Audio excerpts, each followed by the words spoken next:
గక్కడేదో గా పోరి గా పోరగాన్ని ఆగమాగం చేస్తుంది. శత్రుత్వం గురించి కాదు మాయాదరా, లోకం యొక్క తీరు గురించి చెప్తున్నాను.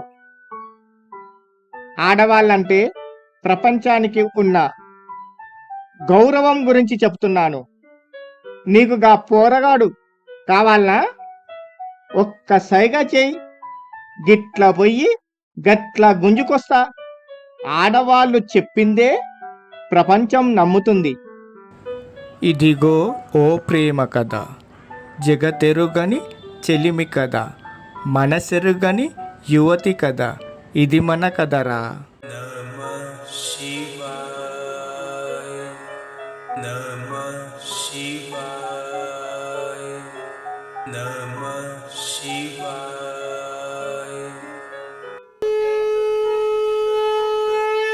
మూర్ఖత్వం కాదు, మూఢత్వం కాదు, ముక్కంటి తత్వం మాది. మేము హిందువులం.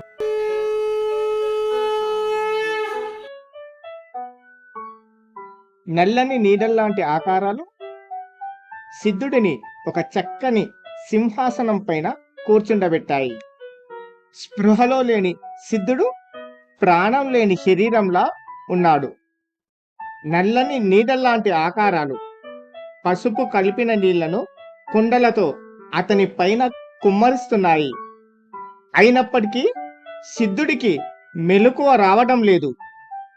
మమ మనోవాంఛాఫల సిద్ధ్యర్థం కాకాలీరవ దేవత ప్రీత్యర్థం నరబలి పూజ అహం కరిసే అంటూ కలశంలోని నీటిని తీసుకొని అరచేతిలో పోసుకొని వాటిని కళ్ళకు అద్దుకొని అటుపై సిద్ధుడు ముఖంపై చల్లింది స్వరమాధురి. అయినప్పటికీ సిద్ధుడిలో ఎలాంటి చలనం లేదు. కన్యకలారా, సిద్ధుడిని బలిపూజకు అలంకరించండి ఆదేశించింది స్వరమాధురి. నల్లని నీడల్లాంటి ఆకారాలు సిద్ధుడిని ఒక గుహలాంటి చీకటి ప్రదేశంలోకి తీసుకొని వెళ్ళాయి.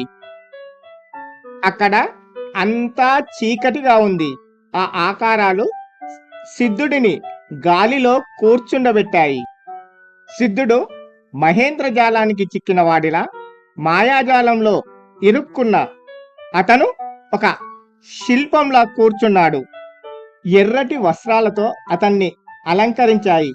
రంగురంగుల పూలదండలను అతనికి వేశాయి. చీకట్లో కనిపించని ఒక రాతి బొమ్మలా ఉన్నాడు సిద్ధుడు.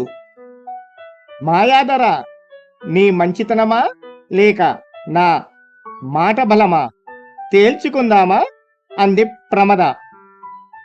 ఇప్పుడు నీతో శత్రుత్వం నాకు అవసరమా అన్నాడు మాయాధరుడు.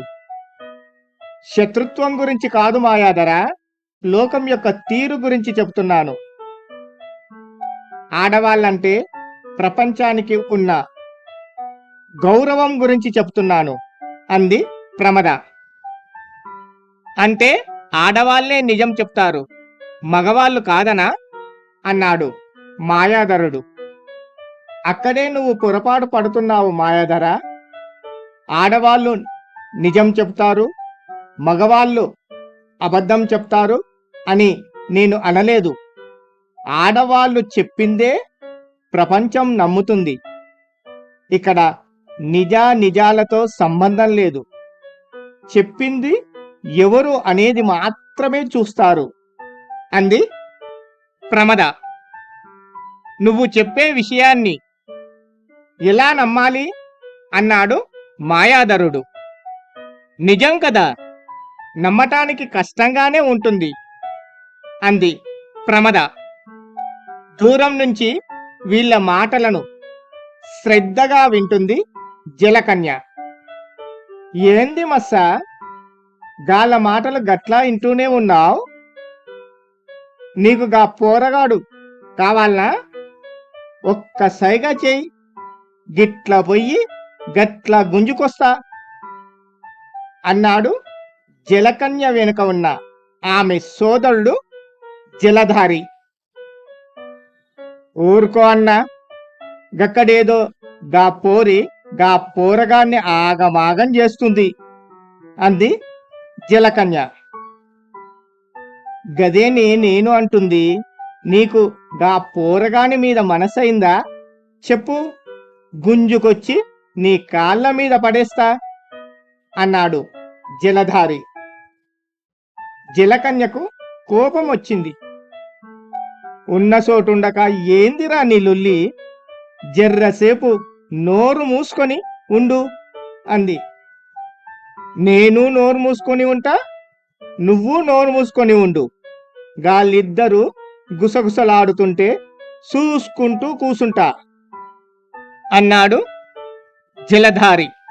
నిజంగా నువ్వు చాలా తెలివైన దానివి సుగంధి అన్నదా స్వరం. నా గురించి ఇంత తెలిసిన నువ్వు నీ గురించి చెప్పకుండా జాగ్రత్త పడటానికి కారణం అడిగింది సుగంధి. అది రహస్యం అన్నదా స్వరం.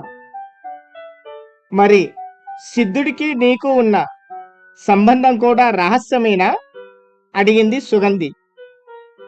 అలాగని నేను నీతో చెప్పలేదే అన్నదా స్వరం.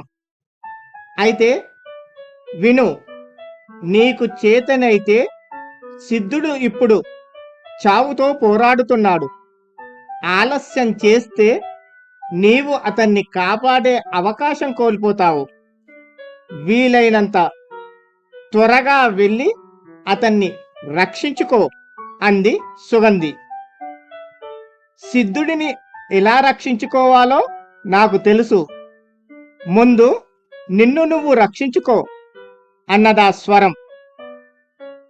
వీడితో పంతానికి పోతే నా ప్రాణమే పోయేలా ఉంది, కాస్త జాగ్రత్తగా ఉండాలి అని మనసులో అనుకొని, ఇప్పటి వరకు మిమ్ములను నేను చూడలేదు కాబట్టి మీరెవరో ఎలా ఉంటారో నాకు తెలియదు.